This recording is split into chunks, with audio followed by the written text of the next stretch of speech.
Relationship vampirism is constant favors. That's just somebody who want to suck you dry. They don't mind asking you for $500 today. Then ask you for another $500 tomorrow. Then ask you for $1,000 in a week. Come on, man. There's people like that. They don't have no shame in their game and they don't pump their brakes. If they think they can get it from you, they gonna get it. They gonna try you. And if you didn't have nothing, I'm gonna hurt some feelings. If you didn't have nothing in your pocket, they wouldn't have no use for you. Come on, somebody. Constant favors and ignoring needs. Remember that. Constant favors, but when you have a need, they're nowhere around. You can't get anything from them. Yeah, relationship vampires, constant favors and ignoring needs. Someone who doesn't have compassion or empathy. Somebody who don't mind asking you for your last. No empathy, no compassion for you. Empathy. And using their partner only to further their own goals. They only use you to further their own goals. They have no boundaries. Those are relationship vampires. Saying of the day, fear does not prevent death. Fear does not prevent death. Fear prevents life. You don't get nothing from fear. This talk is for educational purposes only and is not a substitute for professional guidance, advice, treatment, or diagnosis. If you or someone you know is experiencing a mental health crisis, substance use or abuse, or suicidal thoughts, dial 988. 988 is available 24/7 nationwide and staffed by trained crisis counselors, or just a text or a call away. 7 red flags of a toxic relationship. Number 1, controlling behavior. That's a toxic relationship if you're in a relationship with somebody trying to control you. You are not a child. Controlling behavior. Relationships like this cause you to feel stuck. Have you ever been in a relationship and you felt stuck in it? Yeah. Felt stuck in that relationship? And you didn't know how you were going to get out of it because you was probably emotionally wrapped up in it, but you didn't like it and you didn't want it? Relationships like this cause you to feel stuck and can give the impression that your life and choices aren't even yours anymore. That can be a sign that the behavior of your partner has gone from compassionate concern to controlling manipulator. The occasional, where are you going? Some of y'all probably was that person. Where you going? Occasional, where are you going? It's fairly common, especially if you're living together. It's good to have someone know where you are just in case. So that's really a good thing to let whoever you in a relationship know when you leave, where you going and when you're coming back. Because you never know. Somebody should know where you are, who you with, and when you coming back. So they know when to expect you. So not necessarily saying that could be a negative thing. It's good to have someone know where you are just in case, but if the question seems like they're playing the control game, they might follow up with, you can't go unless I want you to. Or where you going? Oh, I'm going with my girl. Nah, you ain't going unless I want you over there. Or they might follow up with, I'll choose what interests you have and who you talk to. Oh yeah, there's some people who control that. They're grown men and grown women controlling who you get to talk to and who you get to hang out with. Where you going? Oh, I gotta go do something for my mama. Oh, no, you ain't? No, I don't like her. 7 red flags of a toxic relationship. Number 2, there is a lack of communication. All relationships are built on communication and is a multi-way street where all parties meet on a common ground of understanding. If you tell your partner that something they did was hurtful and they listen to you while asking why it hurt or apologizing, then explaining themselves to further your understanding, then that's positive communication. On the other hand, if the response is a stubborn, that's who I am, deal with it. That's toxic communication. Or a defensive, I never did that. They gaslighting you. Or even, that's your problem, suck it up. That's victim blaming. That is not positive communication in a relationship. 7 red flags of a toxic relationship. Number 3, the give and take is consistently one-sided. Relationship vampires again. The give and take is always one-sided. A healthy relationship is all about give and take. And without this balance, you're looking at a crash and burn relationship. When the give is constantly one-sided with the take permanently on the other, that's a huge red flag. If you find yourself constantly exhausted anxious, and asking yourself, what can I do for them? Constantly asking yourself after you've been given over and over, you almost feel obligated to give. Might not even want to go around them unless you got something. Oh man, I know I'm talking to some people right now, boy. Some of y'all waiting to go around somebody until you get some money.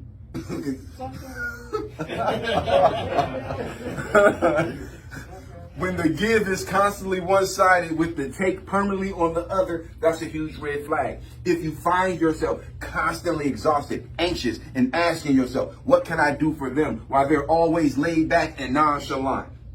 You running around like a chicken with your head cut off, and they sitting around with their feet up on the couch. They sitting back, kicked back, while you stressing. You the only one working. They're always laid back, nonchalant, and maybe even taking your efforts for granted. Not only do they not do anything to assist you, they taking what you do for granted. They asking you why you can't do more.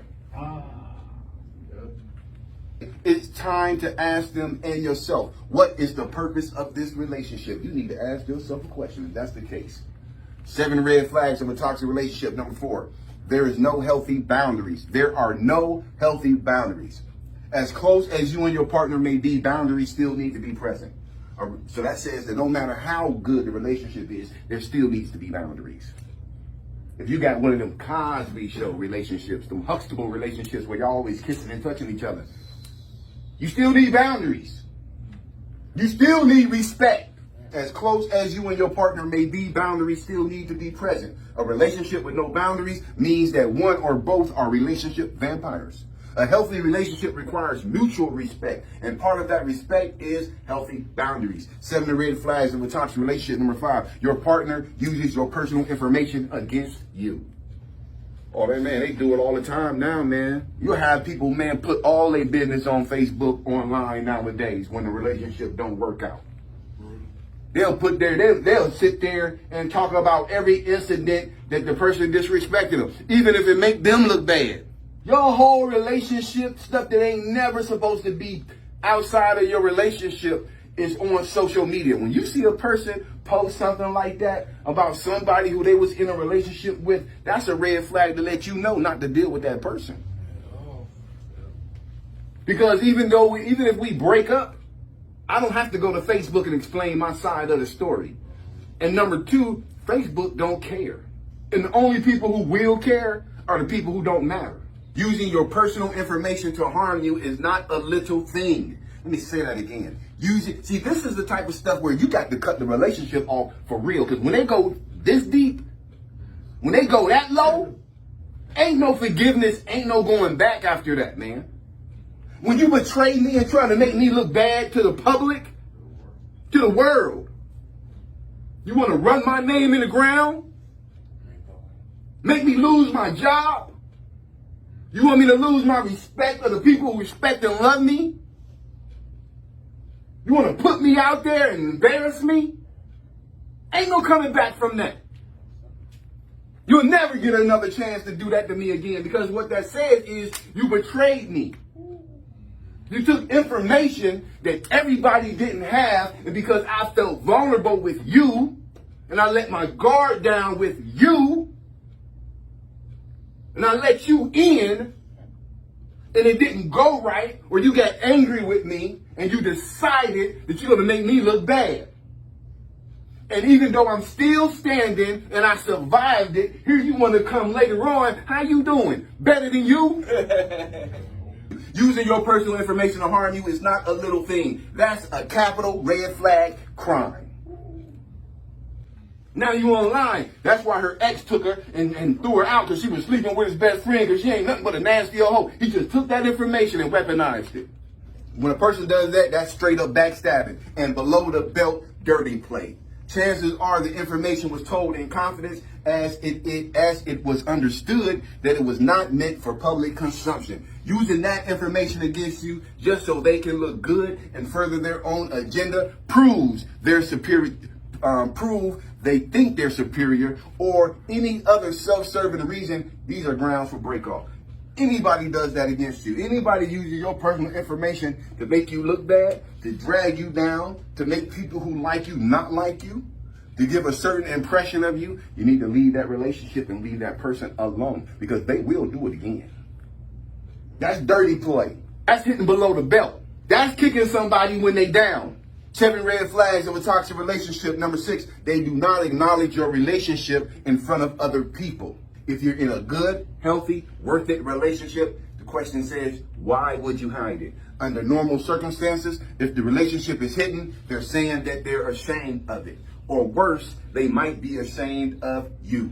If they're ashamed of you, why are they really in this relationship with you in the first place? No one needs that. So if you see it, wave the red flag.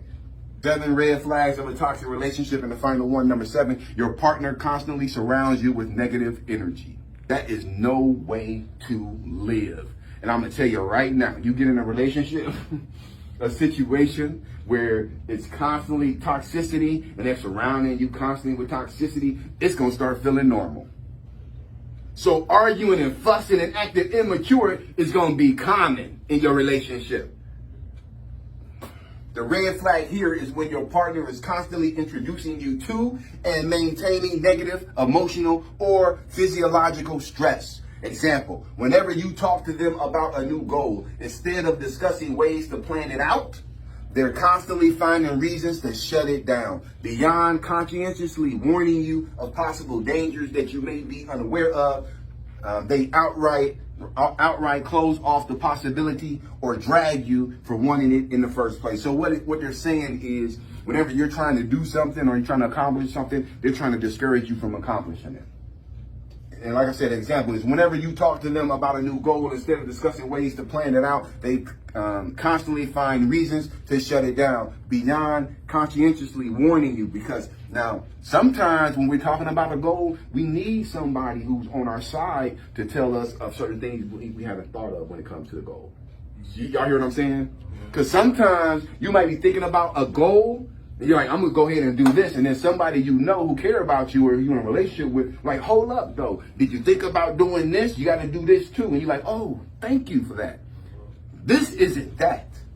Oh, what they want to do is to torpedo your goal. Because sometimes we be with people, man, they don't feel like they're going nowhere. Or they don't feel like they got anything to look forward to. So when you start getting goals, and you start having things to look forward to and they're not matching that energy, it starts feeling like you're getting away from them. Y'all see what I'm saying? In order to keep you grounded, bing, bust that little bubble. So the more I can bust your bubble, the more I can get you to go down and come down. Now let their balloon start going up without you. You be like, hold up, what about, oh, you just trying to drag me down. They're not going to let you do it to them. Beyond conscientiously warning you of possible dangers that you may be unaware of, they outright close off the possibility or drag you from wanting it in the first place. They're keeping you depressed and their foot on your neck despite your multiple attempts to move forward. Toxic relationships will actively drain the goodness in your life, so be true to yourself and don't ignore the red flags. 7 red flags of a toxic relationship. Number 1 was controlling behavior. Number 2, there is a lack of communication. Number 3, the give and take is constantly one-sided. Number 4, there are no healthy boundaries. Number 5, your partner uses your personal information against you. That's terrible. Number 6, they do not acknowledge your relationship in front of other people. And the final one, number 7, your partner constantly surrounds you with negative energy. Powerful. Yeah, man. Any questions, concerns, or comments, y'all? Well, I know from personal experience, they just don't suck your blood. They suck your soul. Great. I had a relative who's I used to call her baby mom. After they had got on some bad terms, she wanted to put all this information on the, like you said, out there on the web or Facebook or whatever. Yeah. His social security, all this good stuff. Put it right out there for anybody to take it. He still like her. He's still with her. He still like her, and he got low self-esteem. I'm telling you, man, there's some people out there, man, they will run your name in the ground.